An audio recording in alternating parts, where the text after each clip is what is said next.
Why is it that people always come back? When I first broke up with my ex, literally the first person to like reach back out to me was a guy that I was seeing when I was living in Australia. They see you in a relationship and they're going, oh, wow, like I might never, ever get the chance with this person again because now they're locked in, right? Right. So the second that kind of, door gets The open option, again, yeah. they want to get in before it's like actually too late for life. Mm-hmm. So like once you get in a relationship, they're like, fuck, is that door closed forever? But then the door, Reopens. opens, it peeks open, and then you're like, wait, let me shoot my shot again. Or sometimes they don't even want to actually date you. It's just to know that they still got it and they could still get you if they want to. Right. Chemical X.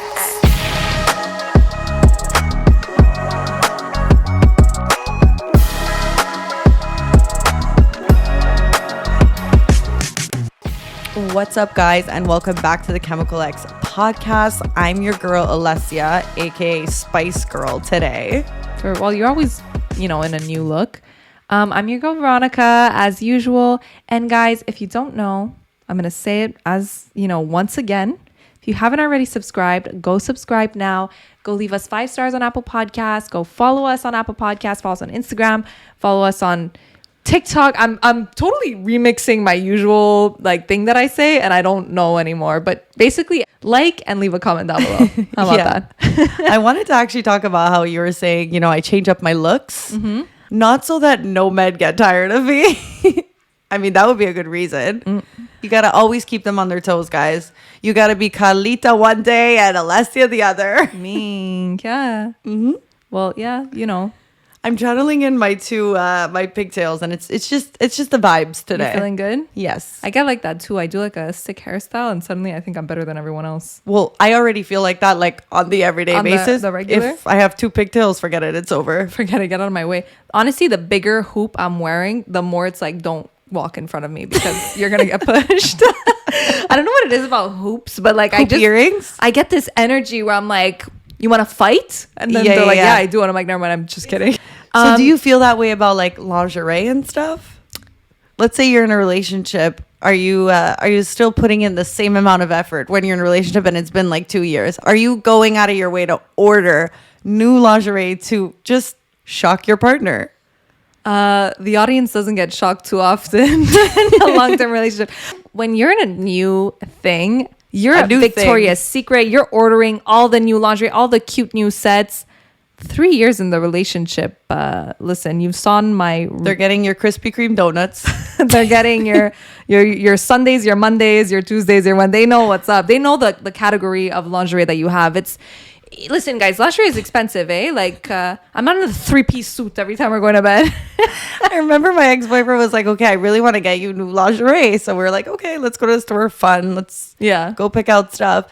And then I picked out a bunch of stuff. Mm-hmm. But then it's that's what he's seeing me now every day. No matter how much somebody gets you, that's your rotation after. It's in your rotation. It's if you love the mint and green one on me, well, I mean, it's stained at this point. It's stained at this point. My ex loved this mint thong I had that he got me. And I remember getting my period once and I fucked those up royally.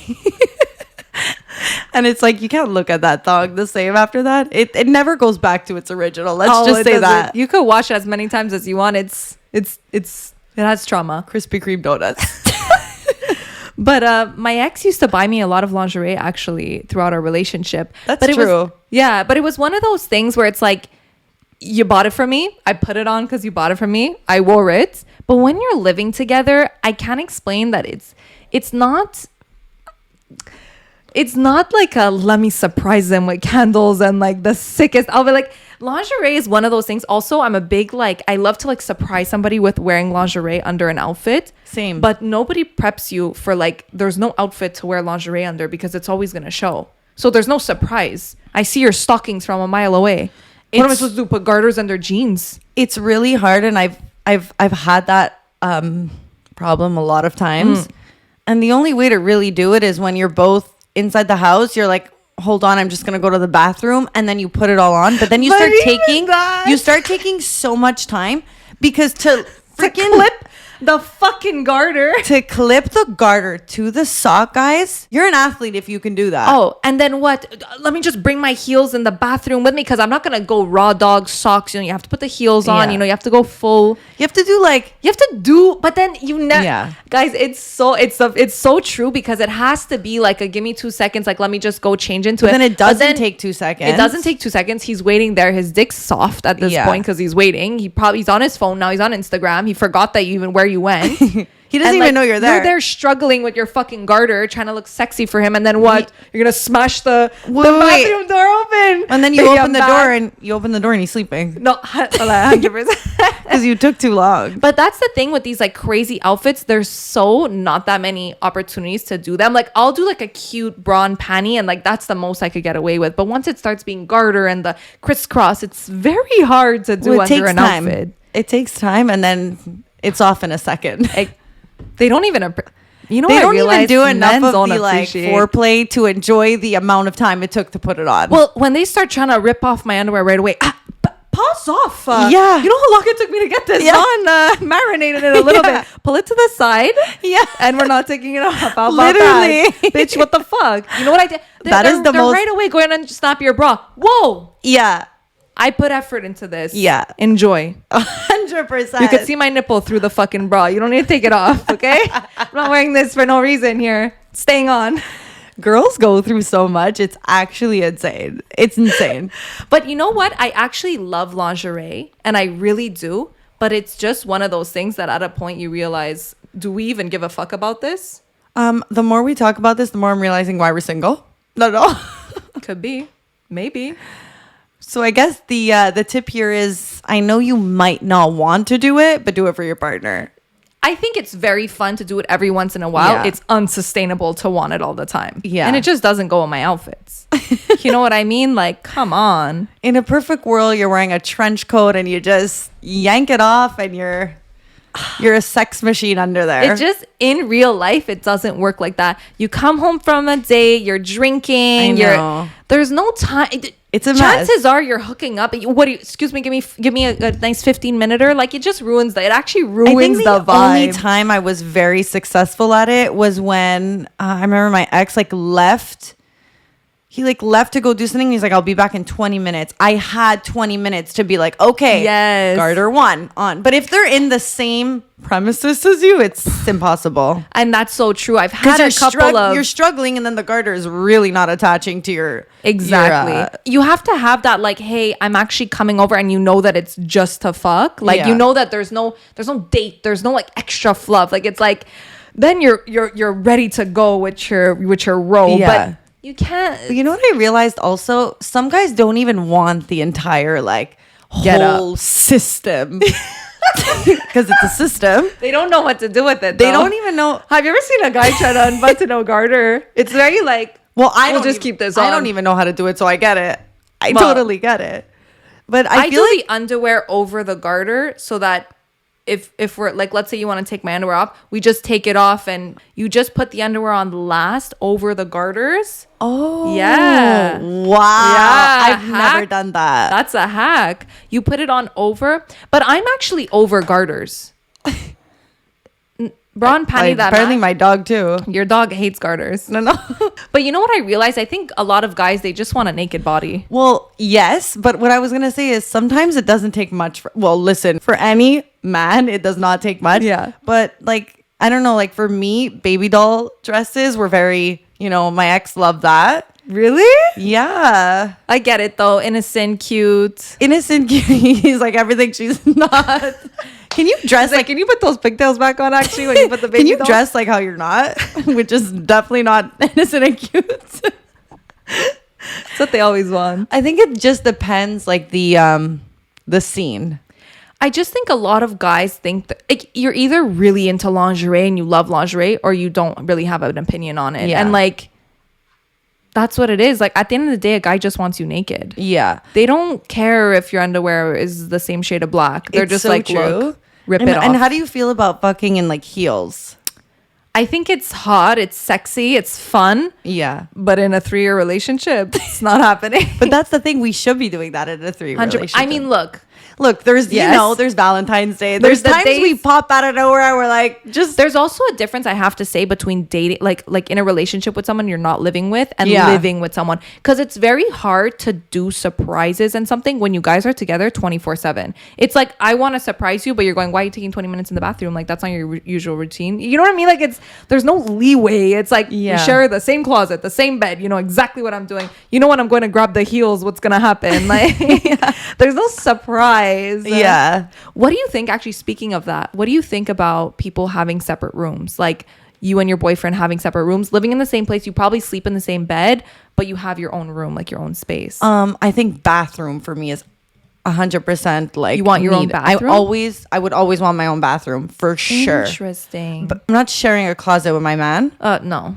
And unless it's I want my own bathroom. That's interesting. I can see I'm a mess. Bathroom. I have a million products. Like, I don't need to start sharing it with you. Right.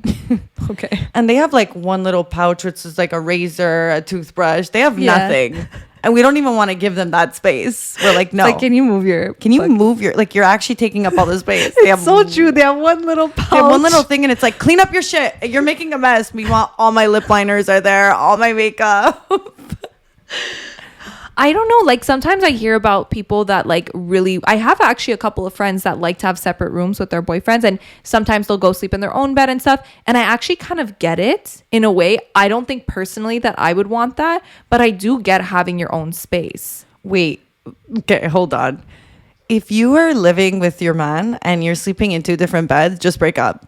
No, I know like initially you would think that, I would die. But I would think, I know there's like a lot of people that I would just wake up, like to punch you in the face, and then go back in my bed. Listen, if my boyfriend wanted to have his own bed, we'd have an issue. But if it was me who wanted it, listen, I could understand. I want to punch you in the face because you fell asleep before me and you're snoring.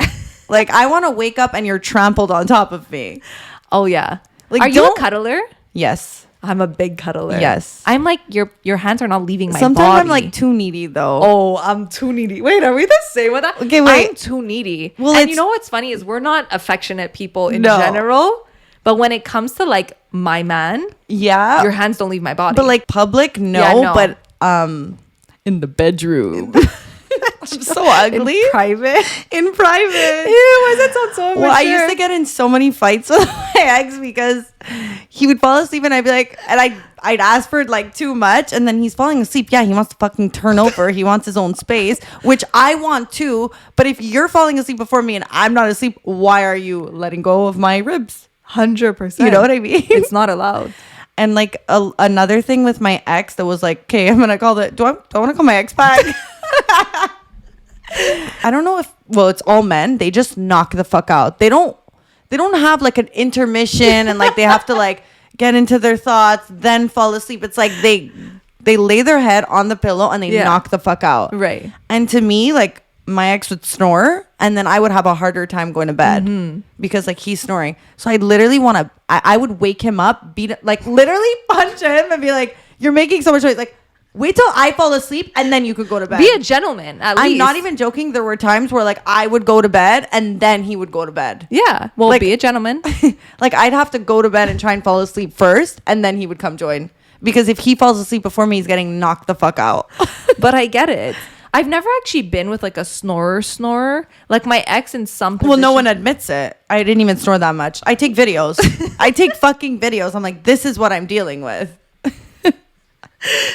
But one thing for me first of all, cuddling is like you don't get to let go of my body, and I'm like, if I wake up and you're not touching me, like I will turn your body over so that you're cuddling me. Like there's no option. I don't care if your arm is dead. I don't care if you're not comfortable. Like you're sectioned to me. You're stuck. And my ex would always turn the other way, the opposite way. And then and for him to be comfortable, he needs to be the opposite. Like his back needs to be to me. Yeah. Which is so rude. 100%. So I would get up. That's the rudest feeling, eh? By the way, when you're cuddling and you feel their back to you, you're like, well, if you hate me, just leave. Well, if you want to break up, just tell me. Well, if you actually, if this is over, we could have the talk now. Do you understand what I've done? I've gotten up from the bed, walked on the other side, and scooched in, guys, on the side. I've done no problem. You can no stress. You can be backs to the wall, no problem. But I'm gonna be on the other side. I'm coming with, baby.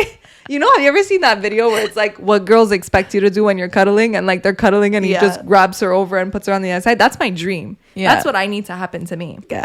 As long as I fall asleep and we're cuddling, then when I'm sleeping, get the fuck off of me for sure. Do what you need to do. Yeah. But I have this system where as soon as you like, it's like an alarm system. As soon as your arm comes off, it's like,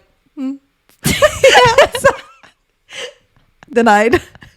Like I feel it in my sleep. I feel that you're not cuddling me. But I actually feel bad for guys because their hands go numb. Like especially when they like scoop you from underneath and then like they're dying. Like they're just like, I want my arm back. And we're like, nope. But I used to have this thing. For me, something that's really important to me is that we would go to bed at the same time. And I know that's so weird. Meanwhile, I'm telling you, I gotta get in the bed before, make sure he's not snoring. This shit no one like sees. But like something that was just so important to me was that we would go to bed at the same time. So like I hated with a passion if like I would be going to bed and it's like, okay, like I'm tired now, like let's go to bed, and he would still be like watching a movie in the other room. Like I would be like, okay, well either I'm gonna stay up with you until the movie's done or like come to bed with me now. Like there was, it didn't exist that we would go to bed at different times, and if we would, I would be fucking pissed. And not only that is I wouldn't sleep until he would get in the bed.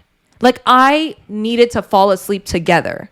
Yeah. And it was very important to me that we fell asleep together. I found it was like, if we don't go to bed together, the connection is off. And I know that sounds really deep and really weird, but I needed us to fall asleep together. Like a lot of the time, same thing in the past, you'd be watching a movie and I'd be in the bed, but I wouldn't be sleeping. Yeah. I'd be waiting. I'm waiting for you. And I think that's why men just knock the fuck out when they get in bed. And us, no worries, man. We're waiting. When's the movie going to be over? But it's true. Even when I would try to go to bed without him, I wouldn't fall asleep until he would come in the bed. Yeah.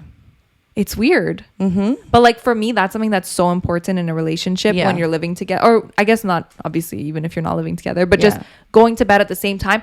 For me, it was like, you don't love me if you're not coming to bed with me at the same time. I get it. You know what I mean? Like it's like, why don't you want to share this moment of going to bed together? Yeah. Why do you want to I used to get so pissed when he would fall asleep on the couch and I would be waiting. And then I would be like, where the fuck? It's 3 hours I'm waiting. And I would get up and he's sleeping on the couch. Oh. But I think that it actually means a lot about your relationship if one is always falling asleep on the couch or... Whoa. Okay, it wasn't always happening. But if you guys are always going to bed not together, I don't know. For me, that would be like a really big red flag for me. That would be a very big red flag. Like, I don't think that I would like that. Yeah. Well, guys, I'm not sure the route we wanted to go this episode, but... Well, actually, speaking about exes, guys, do I have a story for you? I was out recently and I was at a place where, you know, everyone in Montreal goes, but it's not my usual place where like you know when you go to your like 3 spots, you know who you're gonna see, you know the roster of people that come Joe, there. Nick and Harry, you know. It's always Joe and Nick. Fuck, at least bring the other Jonas brother in. What's his fucking name? Kevin, Joe, Nick and Kevin. Okay. Kevin doesn't roll off the tongue. Leave me alone. Tongue. So I went out to this place, and it's a place where like there's kind of every group, so you don't really know who's gonna be there. Like you could be running into anybody, okay? And lo and behold, who did I run into? My ex. And not my ex of recently, my ex of 5 years ago, my infamous toxic ex, the one that gave me all my, you know, I wouldn't say trust issues because they weren't really trust issues, but he was definitely my first relationship that jealousy was a big part of. And I think it gave me this like PTSD anxiety about jealousy, you know? And since we broke up, I had, guys, this is the ex, by the way, that broke up with me over a picture, just in case anybody wants to, you know, remember the story. You guys just want to go on my Instagram when I delete it. There's going to be one pic left and it's going to be that one. And it's me on an ATV. Anyways, so you want to pick him up? I guess. Prado, come here. Prado, come here. Fuck, he's annoying. They're all the same, these dogs. So I run into him, and he's not somebody like I've actually run into him before because we share similar friends. Like he's close friends with my cousin, who I'm actually close friends with. So we share like overlapping groups of friends. So I've seen him around. He's also friends with my brother. So there's been many instances where like, so true. I'm like, hey, what's up? Hey, we just spoke about you on the podcast. Yeah, like so crazy. But so it's not like I haven't seen him in 5 years. Like I've definitely run into him. He had a new girlfriend. He had maybe like 2 girlfriends since we had broken up. He had actually met my ex-boyfriend. They met each other. Like there was no problems in between them. But the way that we met this time was just so different from all the other times. Cause I think it was the first time. A lot of time has passed. A lot of time has passed. I was single. He was recently single. It was just this like weird conversation of like, look how far we've come. Oh, he's single too now. Yeah, he's like recently single. So we were having a what? You down? Listen, me, I don't go backwards, eh? So we were having this conversation, and it was so funny because, like I said, guys, I've run into him in the past. Like we've had conversations. We actually wanted to get him to come on the podcast. Like this isn't like I begged him. I saw him at a party. You what? I begged him. I heard banged. I was like, wait, hold on. Okay. What? Vale. Is that what you think of our You're friendship? Sabotager. You're a sabotager. I begged him. I was like, please, like it'll be so good. And like I felt like I actually had him. Like I had him. Well, he said you almost had me. Like I was this close. And then I was like, no, what am I doing? What am I doing? So anyways, guys, this was the craziest conversation of my life. Of your what? I don't think Prado likes my ex. He just barfed at the thought of him. So this was the craziest conversation that I've had in a while, I have to say. So we start talking, and I'm like, what are you up to? Like, what's new in your life? You know, like there's obviously nothing. It's so long since we were dating that there's not even any hard feelings anymore. It's not even like we were both there. Like we had a fucking toxic relationship. Like you were the worst to me. And he's like, yeah, I know, you know? Yeah. So there's none of that like shade. It's like straight up, we had a shitty relationship and we're both on the same page here. Like, let's laugh about it. Like you know? It's the first time you're both agreeing. Like it's the first time that we're like so far past it that we could actually laugh and be like, this was a fucked up relationship. Yeah. And he was just saying so many things. He was like, you know, when I had met your ex-boyfriend, my most recent ex-boyfriend, he's like, I really thought that you guys were going to end up together. Like, even as your ex, like, I was like, you guys are going to get married. And like, just hearing that from your ex-boyfriend is the weirdest thing to hear. Do you know what I mean? He was probably like, I couldn't give her what she wanted, but like, definitely he's a way better fit for her. And then you guys break up. Like he was probably like, what the fuck? Anyways, so he was like, you know, I was genuinely shocked when you guys broke up. I really thought that you guys were gonna get married.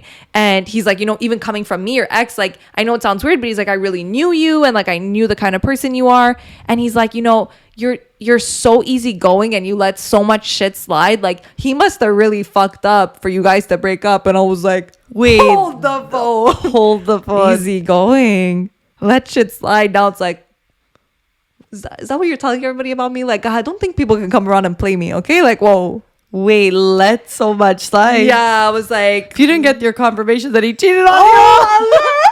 When he said that, I went, he cheated on me. And not only once, he cheated on me many times.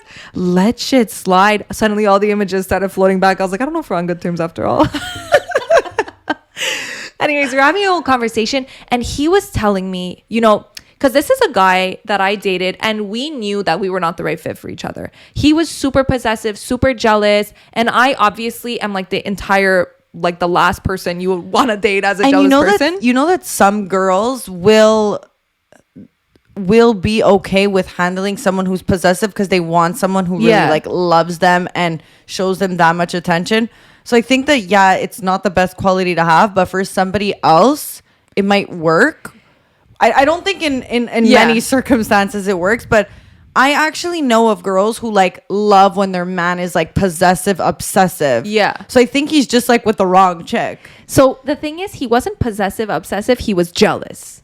So it wasn't like I actually like protective, possessive, you know, like that kind of like your mind vibe.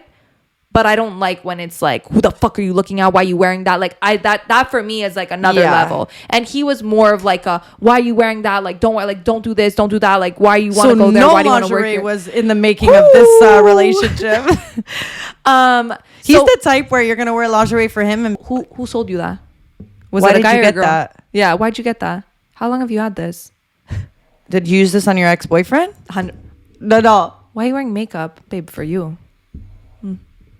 Like one of those. Anyway. Yeah. So, but guys, like this was a long time ago. We were both, like we said, we were both toxic. We both knew that it was not a good relationship. And I straight up told him, by the way, I said, don't get me wrong. Hey, you were toxic in this. Like I was not toxic. He's like, I know. I was like, good. Like just so it's clear. Like just so you tell the message around the block that it was you. And you're so easygoing. Yeah, I'm so much shit's like, what the fuck?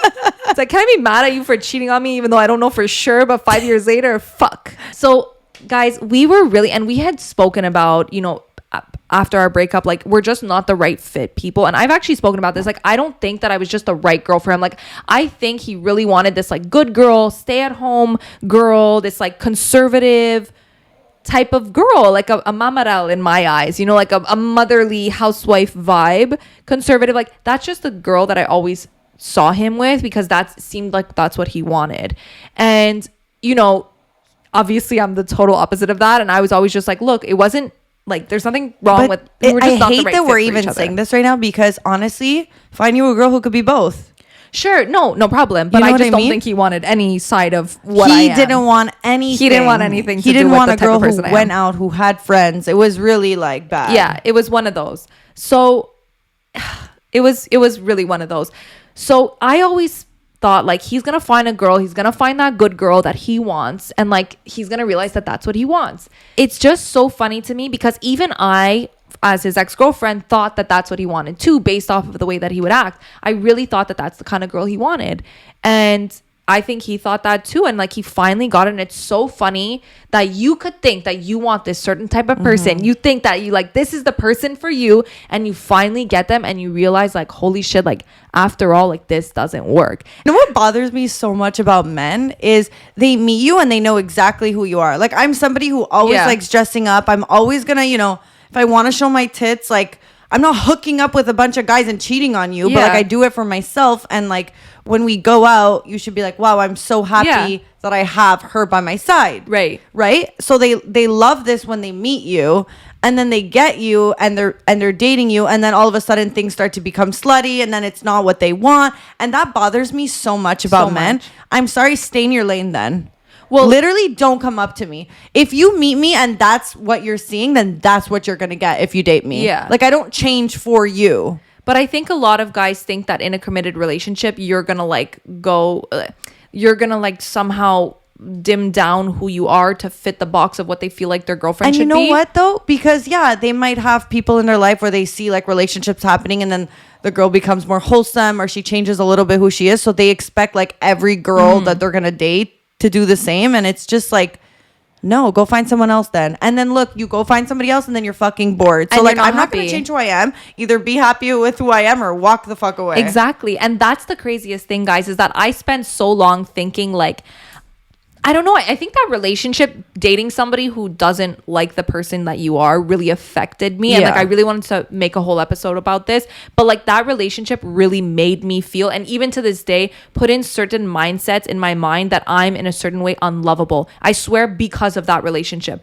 There's so many things mentally that relationship left on my, like left a mark on my mind because of the idea that I felt like I was not a lovable person because of who I was, right? But it's so funny all these years later for him to turn around and be like, that's not the kind of girl that I want. I realized I was wrong. I realized that you were like an amazing, like he was just saying so much stuff. Like I learned so much from a relationship. Like I didn't realize the type of person you were at the time. Like, you know, just saying so many nice things about me and the relationship. And I don't remember the relationship in that light because obviously it was kind of negative for me the whole time. But he was like, you know, you were so driven and like you really inspired me to do so much. And like I watch you go and I'm just like so proud of you. And like you're so motivating. They and I'm like, always come back. It's crazy.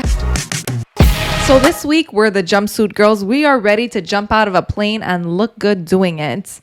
And if you know, want to steal the look, you're going to head over to carteblancheshop.com and check out all the consignment goods that they have. They have some luxury bags, luxury shoes, luxury clothing, and from super popular brands like I Am Gia or Poster Girl, just pretty much everything that you want and at the price you want, because we're giving you a discount code. Yeah, guys. So all you have to do is go on their website and use our discount code ChemicalX25 at checkout to receive 25% off your entire order.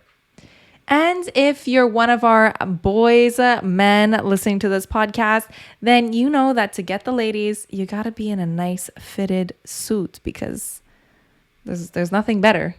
I'm attracted to a man who, can be in a nice suit. Oh, with the snap too and everything. He's very bossy. Oh, you like a boss, right? Yeah. So if you want to look like a boss, you don't necessarily need to be a boss. So you just got to look like a boss. You're going to head over to izotti.com and get yourself a tailor-made, Italian-made bespoke suit. So head over to izotti.com and use our discount code ChemicalX at checkout to receive 20% off your first suit or your 30th suit. It's not how many suits you have, it's how well it fits. Crazy how somebody who can made you feel so shit about who you were is like actually praising 5 you. years later praising you, praising you for who you are, for sticking to like who you are and like just being strong. So guys, if this is not a lesson that they always come back, they always come back. It's just about like knowing your worth, and the fact that they can't fuck with you makes you'll them always leave an imprint on them. And I think that's what it was. It's like, I didn't change for you. You couldn't change me. And now you're looking back and being like, damn, like you really stood on your own 2 feet. Yeah. And it was just so crazy to me. Just everything, just the way that he, went full circle on this relationship and how he is proud of me now and all this stuff. And just like, it was really crazy to me that even I, as a person who I really thought that type of girl would be good for him, it just wasn't. And it's so funny that you could spend your whole life thinking that you need this certain type of person, and you finally get it and you realize it's not what you want. And like, I get that, because I've been in situations where I've been like, I really want this kind of guy, or I really don't want this. And then I get it and I'm like, wait, I actually kind of like this, So it's really hard to say what you want until you have it. And I think even him now, maybe he and it's also like, you always want what you don't have, right? Yeah. Because he had the girl that he had you. I was gonna say he had the slut. So because he had the slut, he wanted, he wanted the innocent girl, and then he got the innocent girl, and he's like, I want the slut. And thank you. And there goes life. And that's life. But guys, exes, I realize no matter how long it is, at some point they always come back. And that was just a really crazy moment for me. Yeah. And it was a little bit like closure, even though I never thought about this relationship again. It was so satisfying in a way to have this conversation, to know his point of view, and to be on the same page of like, our relationship was fucked up. What happened was fucked up. But like, we're so far gone that there's not even like an ounce of bad blood. Like, we can just laugh about it and we're good. Yeah. But then it's like, bitch, like, you changed so many things about my mind. Like, I'm actually still pissed at you. 100%. And for him to turn around and be like, I actually realized that like, I like who you are. Excuse me. You made me feel shit about myself for I don't know how many years. And now what? Now you like me. Now it's chill. Now I'm proud of you. Well, now he's ready to get back.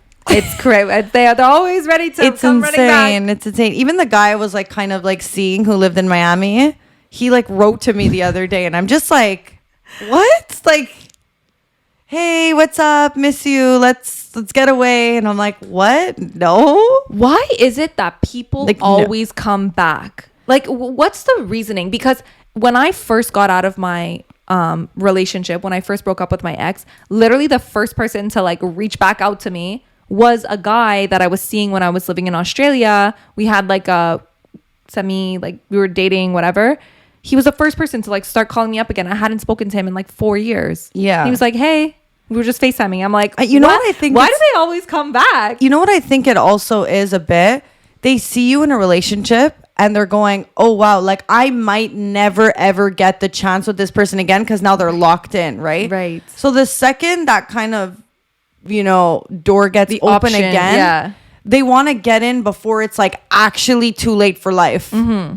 Does that make sense? Well, it's true because all these people realize because I think it's different when it's an ex because they kind of had you at a point. Yeah, you know? It's not like strangers. The people that you like had a thing with, but never amounted to anything. Always have in the back of their head like, what if? Right. So like once you get in a relationship, they're like, fuck, is that door closed forever? But then the door, opens, it peeks open, and then you're like, wait, let me shoot my shot again. Or sometimes they don't even want to actually date you. It's just to know that they still got it and they could still get you if they want to. Right. Sometimes it's just to see like, it's for their own ego, if that makes sense. Right. I get it. Yeah. I get it. But it's crazy. It's crazy how they always come back.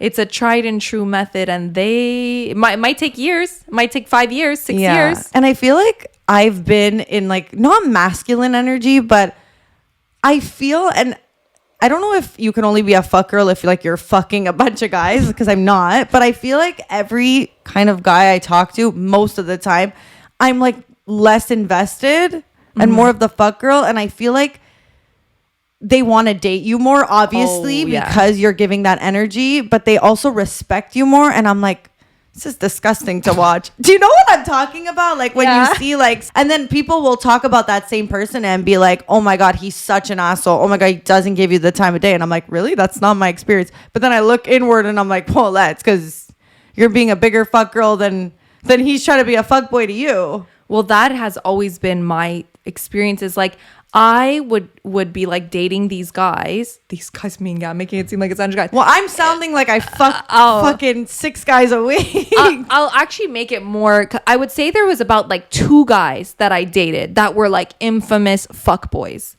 but I was just like not into them. Like I was like dating them, it was fun, whatever, but it made me in the end be the fuck boy. And when I tell you that these guys never wanted a relationship more in their life than when I was just like, yeah, I don't care. Like, but the reality is I'm not playing a game. I just actually don't care about you. I think that's the thing. We think a lot of the times, like, how do you play the game? It's like, there's no game. It's always like one person's more interested, or people just want what they can't have. And when a fuckboy is so used to being the one who doesn't give a fuck, it's the same thing with me. I in general don't usually give a fuck about like people. Like I actually don't care about people, and that's why I don't go on dates. That's why I don't like invest my time. And I feel like that's why you actually just end up in more relationships. Yeah, but it's also because you don't care. So like you're I'm kind just like whatever. Yeah. And then when I do find somebody I care about, I'm like, oh my God, you know. But like for the most part, I don't care. But that attracts more people to me because I don't care. Yeah. It's like everybody wants to get your attention. Yeah. And you're like, but I don't care. Yeah. You know? But then when I really do care about someone, then I'm like very invested and like, oh my God, you know? Sometimes I talk to girls and they're like asking me for advice or whatever. And I could just see in the tone and the things they're saying, I'm like, you just sound too needy. Mm-hmm. And you could see like the overall problem here. Yeah. Is that he knows he can have you if you want.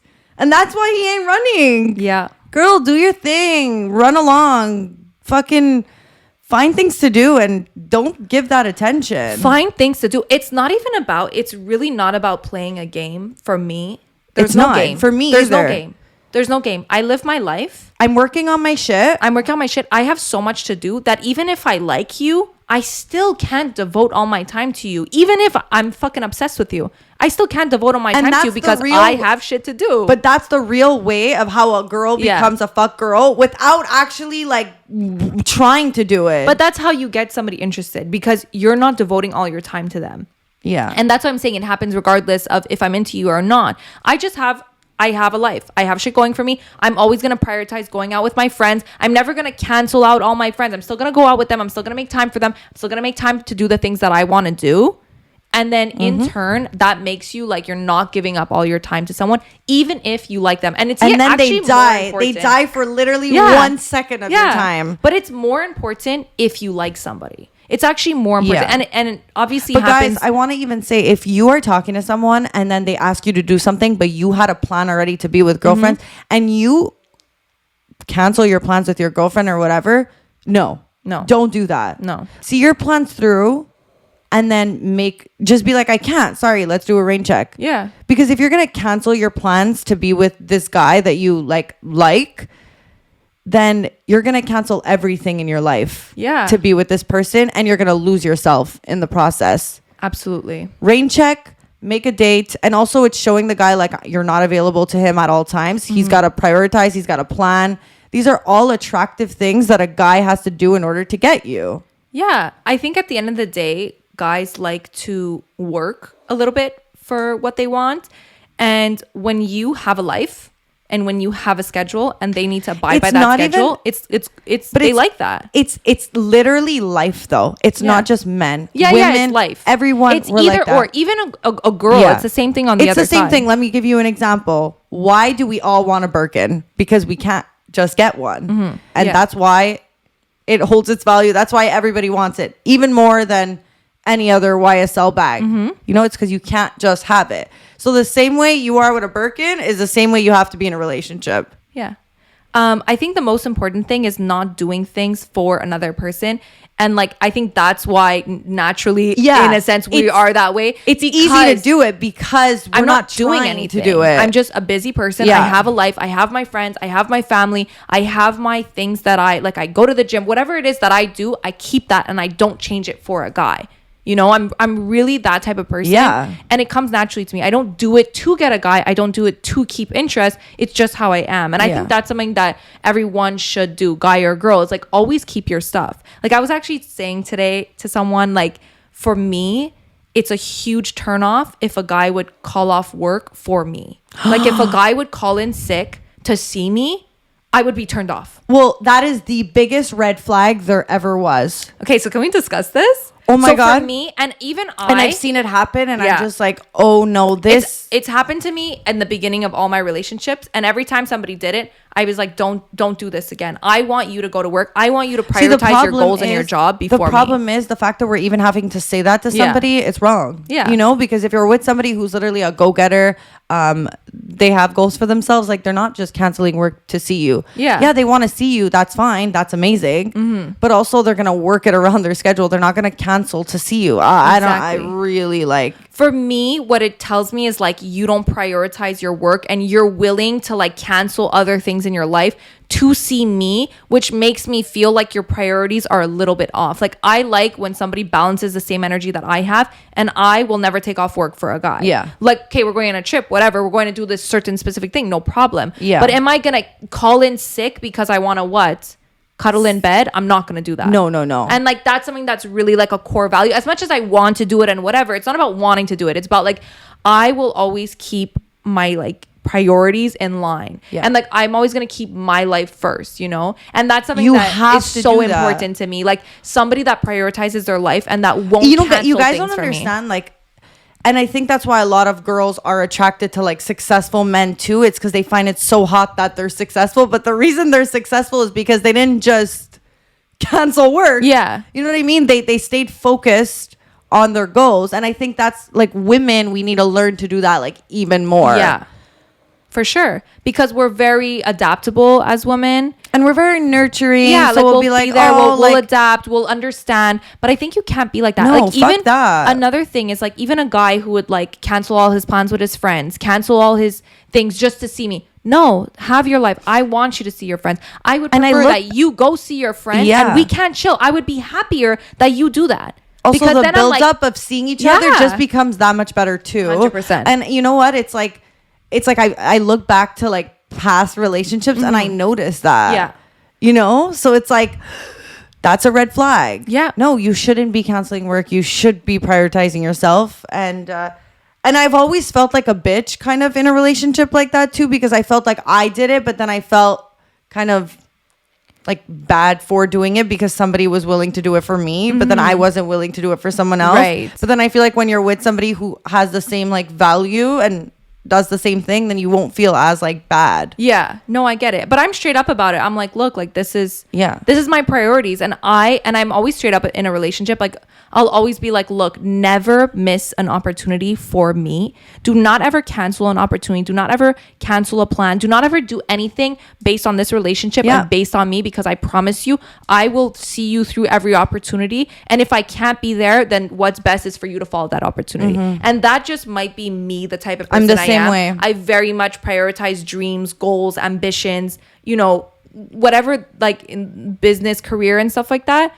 That's just how I am. I could never live with myself if I watch somebody not take opportunities, and I think because of me. I think it also comes from like me putting myself in the position of them and being like, if I was in this opportunity, I don't want to feel guilty for doing it because I'm going to do it. Yes. So you do it too. Exactly. You know, like prioritize your goals first. Like, I want to be on the same page that we're both going to prioritize ourselves and prioritize our lives. Because then there's less like hate and anger towards each other because we're both on the same page that we're working to the same goal. Yeah. But if one person is doing it and the other isn't, that's when it gets really tricky.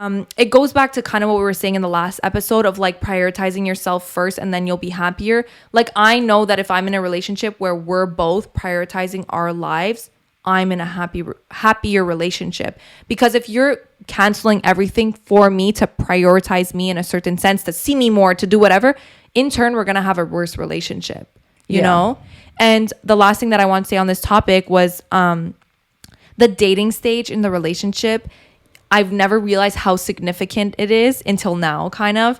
And like looking back on my past dating stages in the beginning of my past relationships and how they related to how the relationship was, it's actually so telling. It's so funny because I look back on my past relationships and think about like the before we were official stage, and I'm just like, wow, like what we did and how we did it and all these things are so telling on like how the relationship went, you know, like how long the dating stage lasts. Like, did we go on dates? Did it go straight to like hanging out? Like, what were this, like all these little things I realized. Do you realize though that you have the control in that too though? In what sense? Like anything that ends too soon or that gets comfortable too soon, you're just as much to blame as your partner. You know, like if you're feeling like you just started dating someone and now you're not even doing dinners with them anymore and you're staying in, then you have to ask yourself, what did you do in order for that to happen? And I feel like right now that's kind of the vibe that I'm in, is like really being in control of like what I'm doing and like how often I'm seeing somebody or like what we're doing, because I look back in the past and I'm like just watching how my relationships have progressed into things I didn't like.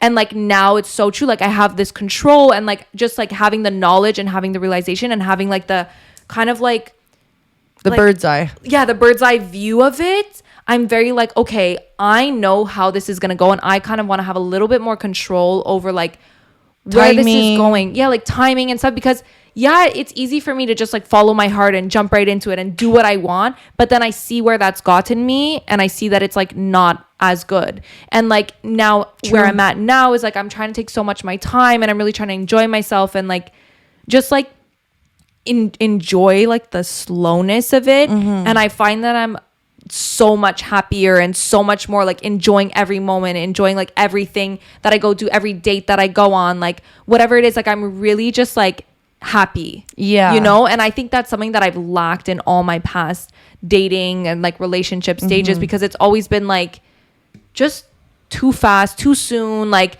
no time and effort. I think that's what was missing. And I feel like now I'm in this place where there's so much time and effort and like I'm really taking the time to like enjoy it. And you didn't rush into it. And like even now where I'm at now, I can see that I'm just like so much like at peace with like the journey. Does that make sense? For sure. And it's so true what you're saying, that like you have control over that as well. Like obviously if you start calling him to come over every night at like 11, like at some point you guys are not going to go for dinner dates anymore. You're just going to come over and fuck, I think what's most important about it is it's quality over quantity. Like I know you can like someone so much and you want to see them all the time, but I rather see somebody and have the best 2 days a week than see someone every day and we get so into like the habits so early on, you know? Because then that's when people like, look, I don't want to say like everyone stops trying just because you're like living together or you know, you're always together. But I think that there is a specialness to when you like miss each other and then come back. And I think that's why I've always been driven to like long distance, which is like not always good. But I just like the idea of like, I'm going to go miss me. Marinate in that. Think about me. You won't forget me. And then we'll circle back. And I'm 100% the same way. And I love missing someone. I love the idea of, I really like the feeling of, and don't worry, every girl will still like fucking test it out and be like, I miss you. I want to see you. And like, they'll do that. Like, they're gonna because test the waters. just because I'm walking away doesn't mean I want to. Yeah, I want to see you every fucking day. And that's the funny push part. pull. That's the funny part is like you really have to have that control that you're saying. Is you have to have the control. If I like you, I want to see you every day. Obviously, it's normal. I want to see you every day. If I could see you every day, I would be glad to see you every day. But I know that I need to not see you every day. I know that it's a much better quality to not see you every day. And I see you that 2 times a week. And it's amazing every time that I see you because we're not overdoing it and seeing each other. And obviously, yeah, as a relationship progresses, you do see each other more and you fall into that thing. But I think it's just about like enjoying and like controlling like the amount of time that you give somebody and like, you know, like just having control over your feelings because I could be really impulsive and be like, I want to see you all the time. Like, come over, let's do this. Like, let's hang out. Like, let's do this. But like, then I see where that gets me. And I think people will say, oh, well, that's obviously like the honeymoon stage. That's the beginning when like you spend 2 days with them, but then you have your own life. But then it's so different when we're living together. Like, I'm going to make it a pact with my husband that like, even living together, we're not going to have 7 days together. Like, I will still prioritize my friends. I will still make a day for my family. Like, I think that that's healthy, even in when you're living with someone or you're building a foundation. I think like it's important for like your man to go out with his friends. Yeah. Because for example, okay, girls, okay, we love to gossip. Men, they don't love that like women. That's why you have your girlies to go see, to catch up with. You get that dose that you're never going to get from your partner. This way, when you go back to your partner, you don't hate him for the things that he's not doing because you're getting them elsewhere. Right. And I think that's so important. It's like to not need everything from one person. Yeah. And I think that's what will generate a good relationship. And it's the control. It's like if I start seeing you every day, I'm gonna start filling every need that I have with you. With exactly what I was trying to say. Thank you. You know? And then once you do that, then that's where it fucks up. Because now everything that I need, everything that I need fulfillment with is gonna have to come from you, even though you're not maybe the best person to give it to me. And you don't want that. You don't want that. I'm telling you, you do There's not want that. There's nothing like having a relationship. It's going good, but you have your friends, you're grabbing the glass of wine and you're just catching up and you're doing all the things you can't fucking do with them. And that's why it's same for a man. It's so important to do that in the beginning of the relationship because you're setting the tone. You're setting the tone. You're setting the boundary of like, we're keeping our separate lives. Prioritize your friends, prioritize your work, prioritize your goals, prioritize your life. And then I'm going to come after. And in that way, it's always going to keep on that path, you know, because keep on moving, keep on going, keep on swimming. And, you know, like if you start a relationship where you guys devote all your time 24/7 to each other and like all your energy to each other, you guys are both of you going to expect that for the course of that relationship. Oh, that? And once it to comes, reverse that to after, reverse that, good forget luck. it. Forget it. Good luck. Then it's like, you don't love me. And then it's a mess. What changed? And I can honestly say from experience, coming from like a relationship where I was living with someone and spending all my time with them. And obviously, like I actually did keep my life with that being said, but I think it was just more living with someone and spending so much time with somebody and like being out of that and just like kind of going back into dating. I'm like, I've never been more like happy in like a situation. Like I've never been more like at ease with like what's happening. Like just like I've really created a lot of boundaries for myself. Whereas before I would act a lot on impulse. And now I'm a little bit more like, I want things to go a certain way. And because I'm holding myself to that standard and not being so impulsive as I usually am, I'm happier actually. Yeah. I'm way happier. And I'm like, I can't even explain it, like stress enough how much I'm enjoying myself. And it's so much better to just like, and you only realize it after, you know, like maybe you want to see somebody every day and you're like, oh, like I really want to see them. Like you're annoyed, you miss them. But then when you see them, you're like, fuck, it was so worth it that I did not see that person every single day. Do you know? Yeah, I know. Anyways, so that being said, goals. We always talk about goals here. I actually love that. If our podcast wasn't called the Chemical X Podcast, it would be something about like manifesting goals. Gold diggers. You know what? Yeah. Rename. Gold diggers. But yeah, obviously we're super goal-oriented people. Yeah. And that's really important to us in our relationships, in life, in everything.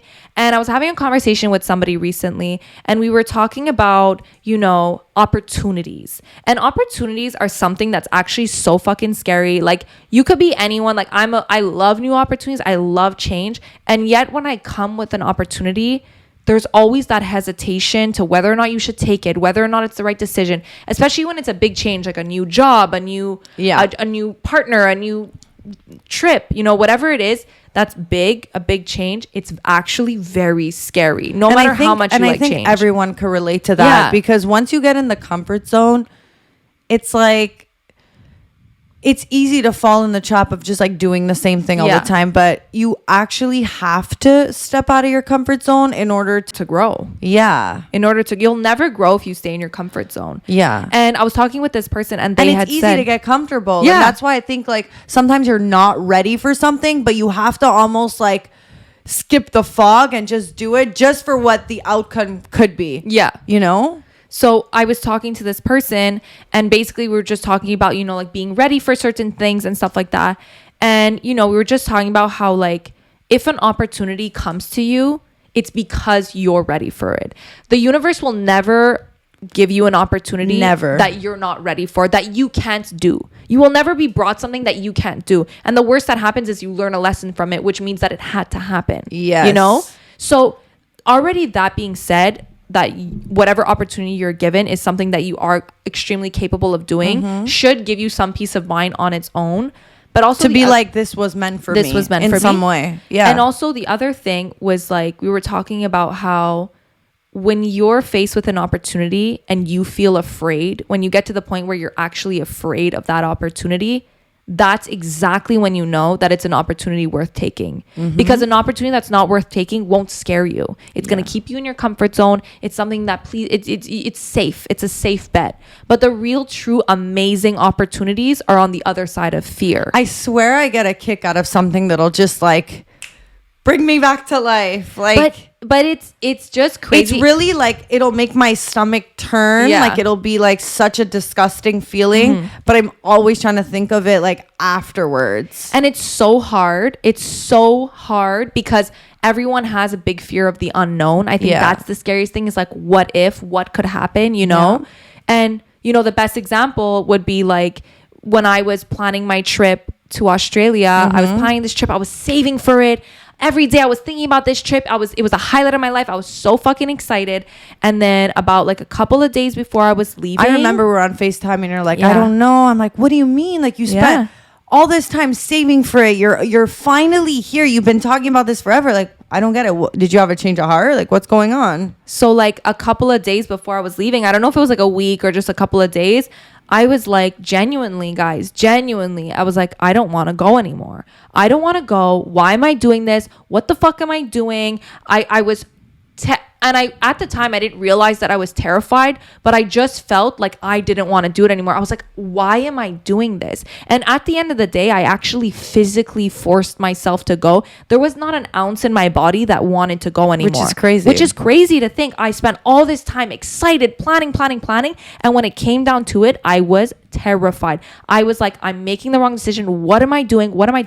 And thankfully... And that's one thing to always remember is that your mind will always play tricks on you. It'll always try and tell you like, no, you shouldn't do it. And it's really about overcoming those thoughts. Yeah. Because I feel like your brain has like two types of thoughts. It's like the ones that like, no, you should do this. Like it's going to be good for you. And then the ones that'll like cloud what you're thinking. Yeah. And the more you learn to kind of, differentiate and like control, you're able to kind of do that more and more often where you just like ignore it. Yeah. And I think honestly for me at that time, I'm just really grateful that I had people around me. Actually, one person in particular that really like pushed me to go. And I don't know if I would have gone without that person. Like I actually don't know if I would have.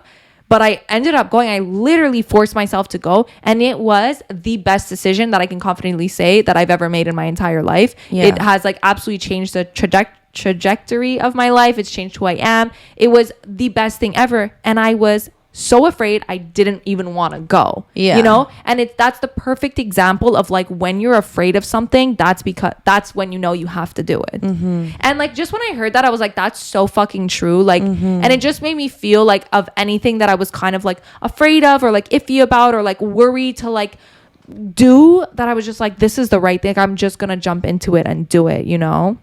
And I thought that was, you know, really powerful and really crazy, because I think we so often don't even realize that we're convincing ourselves not to try for more, not to do more, not to take an opportunity, because we're comfortable. And your mind, like you said, will play tricks on you, and like you're easy, you're comfortable, you don't think that you want more, you don't even let yourself dream that way. You know, you don't even let yourself toy with the idea.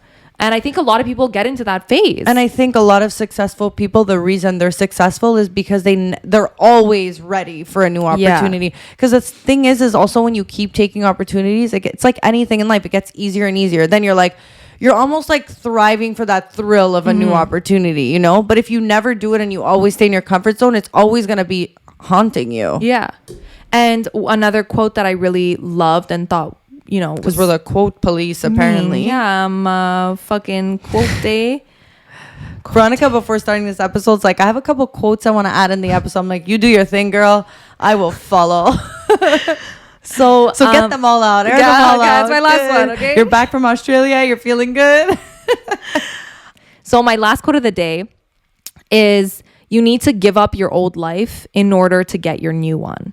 And I thought that's so true, because it's the same thing as like you can't walk through a new door if you don't close the one behind you. It's the same thing. Like the fear of a new opportunity is the fact that you're giving up your old life in a sense. You're giving that up and you're stepping into the unknown, and you have no idea what's going to happen. But you don't realize it's going to be the best thing that's ever happened to you. Always. It's actually and always. It's so true. Like the universe will literally never give you anything that you are not ready for. And it's the same thing with the universe will never give you anything if you haven't done the work to deserve it. So bringing it back to relationships, okay, I'll give you like a little bit of an example. You're single, but you're still talking to your ex, you're still lingering around, like you're still like you're keeping all your options open, but you're still not letting go of the past. The universe will never bring you someone new. Never. If you're always leaving every door open, you're never allowing time for a new opportunity, a new relationship to flourish. And also, nobody wants baggage. Nobody wants things that are left, 100% open. Like, just close that fucking door, move the fuck on. And get ready for the new stuff in your life. Exactly. And like people are just so afraid that if they close that door, then it's the fucking last door that was ever going to be open. But like, it's always better. It's always better. Even the person that you're going to meet when you're still with one foot in the door of your ex is not going to be the person that's for you. You need to literally close everything behind you and be ready to accept whatever's going to happen. And that's when you're going to find a truly good opportunity. And sure, look, sometimes it happens where you're still talking to the ex and you actually meet your fucking husband. But look, that's not the majority of the time, okay? You really, but in everything, but you need to close the door. Even that person who does that faces a lot of other problems after when they're in their new relationship. Because they haven't given themselves the time. They haven't, there's a lot of things, and guys, I truly believe like you have to close every door before you move on, because it's actually your mindset of allowing yourself to be afraid, allowing yourself to jump into the unknown, and that is what's going to change you. It's not what's to come. It's the idea that you're accepting any opportunity that's going to come to you and accepting whatever the new thing is, and you're not looking back. The reason why people won't grow when they keep the door fucking open behind them is because they're not truly committing to the unknown. They're committing to the safe space of like, but I like this. Literally, but like, it's making the commitment to be like, no, that's done, and then that's it. And then you're never gonna grow unless you jump in and unless you commit to whatever's gonna happen, and you don't know. The unknown. And like the universe can give you anything you want. Honest, I truly believe the universe can give you anything you want, but why would the universe go out of their way to give you something that you weren't strong enough to do on your own? Like sometimes, you get that like leap of faith or whatever. But for the most part, they're not going to gift you with something when you are in limbo stage. Like when you don't have the strength to move on from something. Like, you have to go through that in order to be strong, in order to be receiving and accepting of the new thing in your life. Exactly. But if you can't do it, then God, the universe, they're just seeing it as like you're not ready. Yeah, I totally agree. I have a friend who like she won't get rid of her ex. She knows he's not for her, but she's just lingering around. And then she's like, I'm almost 30. Like, what am I doing? But I'm like, you don't realize, but the pattern of the 4 extra years you've just been lingering around, still talking to your ex, is the reason you haven't met a new partner. Is the reason why a lot of your problems are still. And even here. Regardless of the opportunity thing, it's also when you keep your ex in the picture, everybody you meet, you're now relating to them. You're now saying like, okay, how does he compare to my ex? How does he compare to my ex? How does he compare to my ex? Because the ex is still in the picture. You haven't closed that book. Once you fucking close that door, close book, closed door, whatever, everything's closed, okay? Once you move on from that, then you're seeing people on a clean slate. Yeah. You're just foggy. You're not seeing clearly. You're not seeing straight. And it's just like, it's not good for you. It's not good for your mental health. It's not good for your future. And it's not good for new opportunities. Mm-hmm. It's just not good for you. If you know something isn't for you and you want to change, then you got to be ready to let go of your old life. Totally agree. And anything is not going to come easy. Everything is always going to take work. It's going to take effort. It's going to take a lot of courage to get over that fear, to get over that attachment, to get over whatever it is. It's always going to be difficult. It's always going to be difficult, but you have to do it. If you want something that's worth it, you have to do it. And if you aren't willing to make that sacrifice, then you don't deserve what it is that's worth it. And you won't get it. No. That's why you're not going to get it, because you don't deserve it. You know? Because good things don't come easy. That's my last quote of the day. Anyways, guys, I think this was a very nice motivational episode. Take your time, have control over your life, and take every fucking opportunity, baby. Fucking damn right. I have goosebumps. And fuck your ex. And not like fuck him. Just like fuck him in the sense where you close the door. Close the door. Close the door on your ex. Thank you guys so much for watching this week's episode of the Chemical X podcast. You can always get some positivity here. You know, 2 driven girls, we're going to tell you what the fuck you need to do, because I know you know it. So just do it. As always, don't forget to like, subscribe, comment down below, and leave us 5 stars on Apple Podcasts.